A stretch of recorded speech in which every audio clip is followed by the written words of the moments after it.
Welcome to the SEO.co Search Engine Optimization Podcast. Digital marketing essentials and next level tactics. From offsite and on-site optimization to persuasive selling and everything in between. You'll learn actionable tips on what it takes to outright and outrank your competition. Now, here's your host, Nate Need.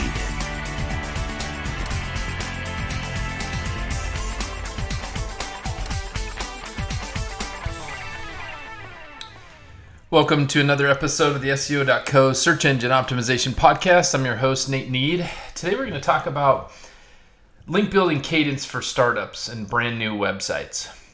When it comes to building and launching and promoting a brand new website, there's a much different way to approach it than there is from your standard run-of-the-mill site that's been around for, say, 2 or 3 years and already has existing links and already has quite a few pages and indexed in the Google index. So today we're going to discuss how to best approach that when you're launching a brand new website.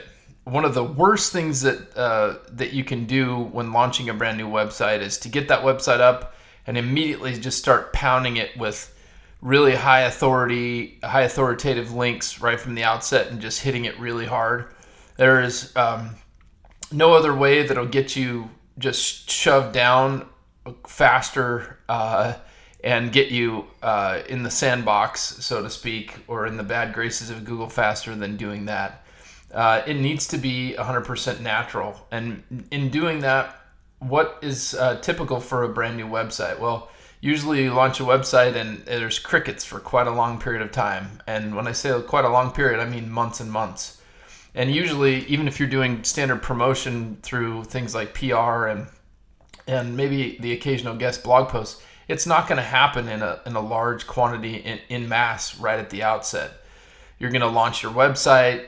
What you're going to see is the launching of social profiles on Twitter, Facebook, LinkedIn, with some no-follow links from there. And those social profiles will start to promote some of the on-site content and maybe interact online with other individuals and groups.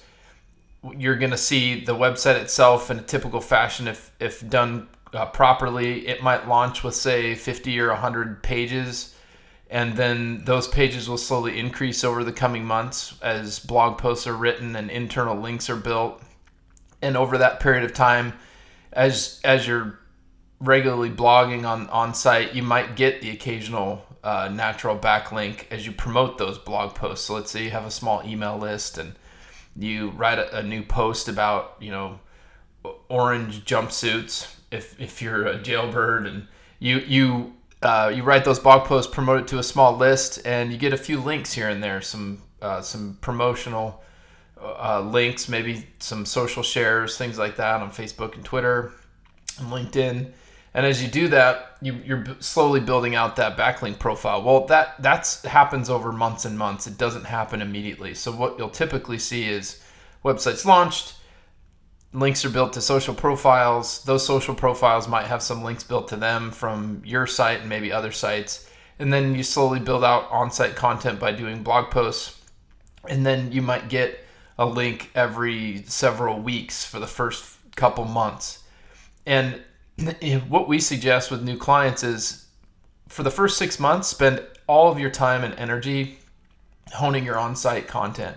So weekly, you're at least blogging weekly, preferably even more for the first 6 months, and that's where you spend your budget. After the 6 months is up, you can kind of start dribbling in links now and again.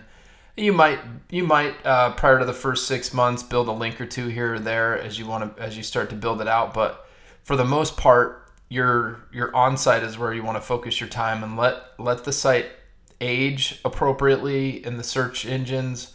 Let the site do its magic. Let Google do its magic in terms of it properly aging, and then slowly build those links out. You can scale them up to a large number once the site has been around a while. It's got its link velocity, which measures the frequency of links over a period of time.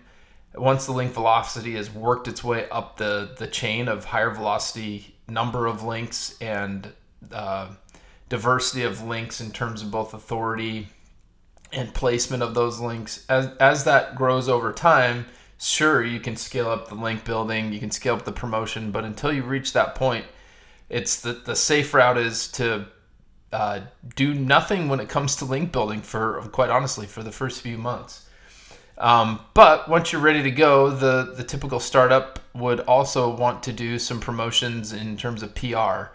And PR, because most press releases are not do follow links, they're no follow links, you probably would want to do, hey, we just launched our business, here's a press release, here's the website, link to the website. That kind of stuff isn't going to hurt you. It's the high intensity guest posting where you got a lot of do follow using anchor text that people are actually paying for and pay-per-click. It's those kind of things that can get you shoved down in the rankings and really, in some cases, not recover for years and years. So just be careful at the outset. I'm going to link to in the show notes kind of our startup link building guide. But hopefully these tips and pointers on starting your website from ground zero we like to call it from day one to page one. Hopefully these have been helpful. If you have any questions, we'd love to hear back from you. Love to hear your thoughts on how we can improve the podcast. But until next time, this is the Search Engine Optimization Podcast, and Nate Need signing out. Thank you for joining us on the SEO.co podcast. We appreciate your time. Be sure to rate, review, and subscribe to the show, and visit SEO.co for more resources based on today's topic, as well as access to more podcast episodes to help you improve your site's long-term SEO success.